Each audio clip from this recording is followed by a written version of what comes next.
Hi, in this video we're going to answer the question, how does the brain play into a mindset?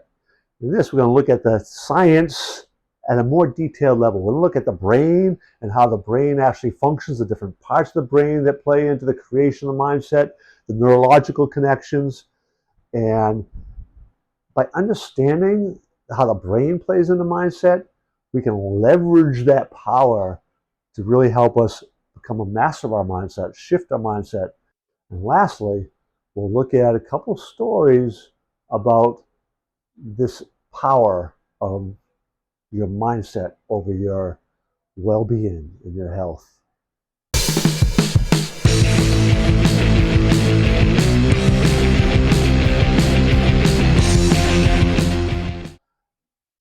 So the first part of this video, we're going to look at neuroplasticity and what the science is, what neuroplasticity is all about.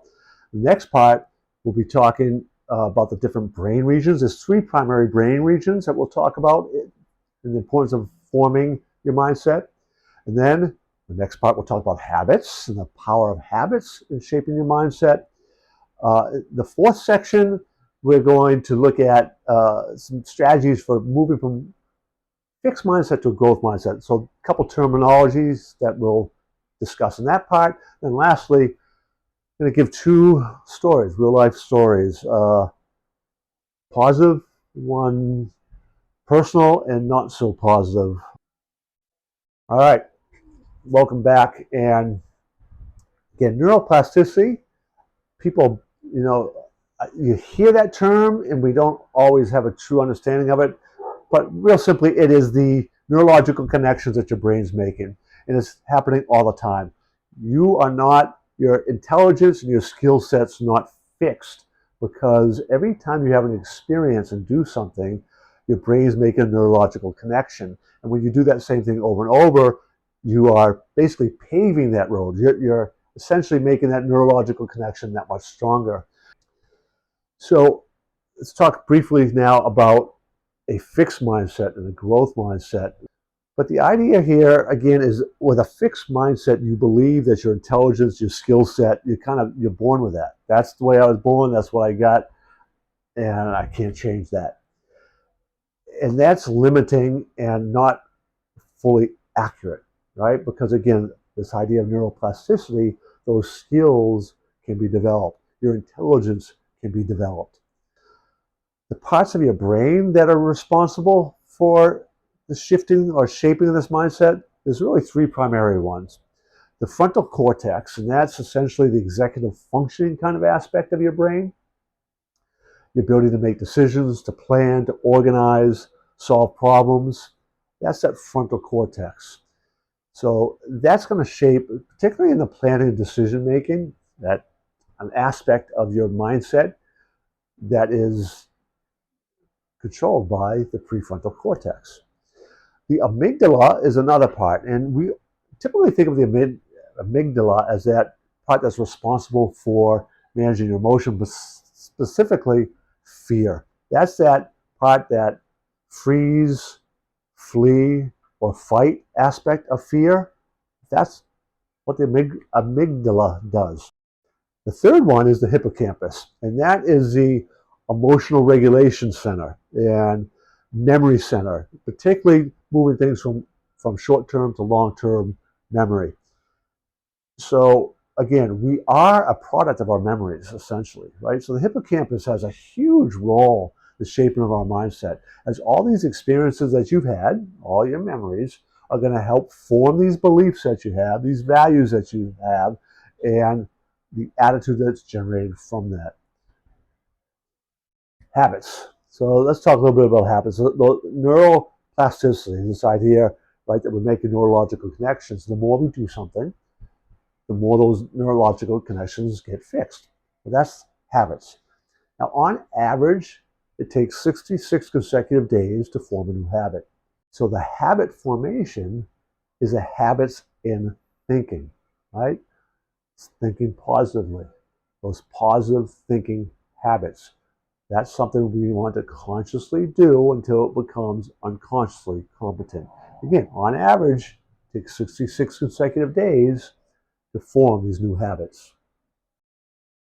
So one of the aspects of creating new habits, though, is we want to get rid of the old habits, right? To do that, we have to interrupt existing patterns, whatever it is. When you become aware of that, you need to interrupt that pattern. One powerful way of doing that is positive affirmations. So you override that by saying something positive about yourself.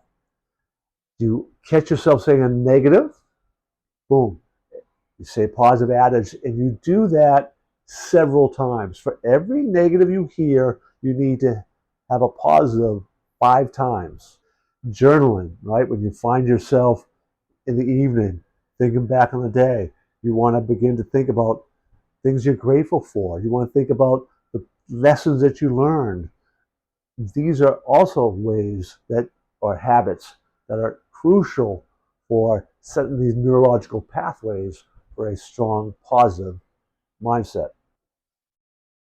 All right, so there's 3 areas, 3 scientific, psychological tools or um, philosophies that can really help you begin to master your mindset. Cognitive behavioral therapy is one.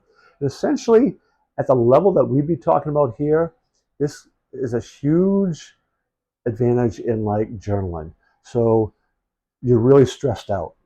All right, so you sit down and begin to journal. What triggered this stress? How am I creating this stress inside of me? At what levels the stress? And once you begin to think about the process of the stress, you are rising above the stress. You're getting out of the emotion of the stress into the process of how you're doing it, and that diminishes the stress you're feeling. Timeline therapy is another one, and once you learn the techniques, you can do some of this on your own. It is my go-to when I'm helping my clients clear out their memories and clean up their past. And essentially the idea here is through a variety of techniques, through visualization and all, you get back to a root cause event that's when you first decided that you weren't smart enough or athletic enough or whatever it is, whatever that limiting decision is, or whatever that fear is, that emotion you're holding on to is. And when you get back to that root cause memory, have a process for asking to take away the learnings, and then we get you before that event. And when you're before the event, the emotion disappears because you're before it happened. And this simple process and simple technique has a profound impact on helping you let go of negative emotions and limiting decisions or beliefs that you've been holding on to. But essentially what NLP is trying to understand how your brain, through language, that's verbal and nonverbal language, communication, forms programs inside of your brain that generate certain behaviors. And there's techniques with this on how you can use something called a swish pattern to change the visual representation of an event. And when you change that representation, you change how you feel. So those 3 scientific tools, those psychological tools can be invaluable in helping you understand how to master your mindset so you can master your life. So now, 2 stories. One's deeply personal. The other's the other is Louise Hay, and Louise Hay was a woman who was diagnosed with cancer, cervical cancer, back in like the 1970s, and through transforming her mindset, positive affirmations, visualization, filling herself with good thinking all the time, laughter, all these positive things, she healed herself. She started with the Hay House, which is an organization that helps people shift their mindset so that they can heal themselves. The opposite of that is what happened with my wife. And she got caught up in a real toxic work environment. It was a school system she worked for.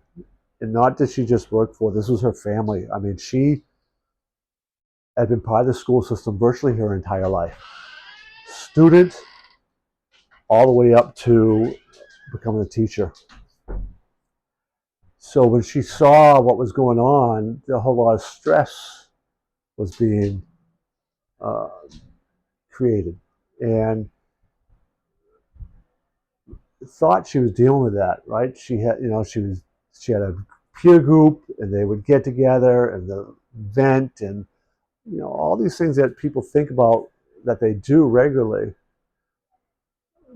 But what was happening inside was she wasn't really letting go. She kept thinking about this. By the time we realized how sick she was, and we did an intervention with her in June. We got a diagnosis of June in 2022 of cancer. And when I did that intervention, you could see some of the release, but it was too late. She was way too sick. In fact, a month later, she passed away. We didn't even get a chance to fight it. Didn't even get a chance for the chemotherapy. And the lesson there, and this part of the mission that I'm on, is learning to recognize some of those signs and the power of negative thinking, and really learning what it means to let go of that, and not get caught up in the stresses of life, and the things that she used to do to combat that were overwhelmed, and she stopped doing those by just that situation. So that's the power, both positive and negative, of mindset.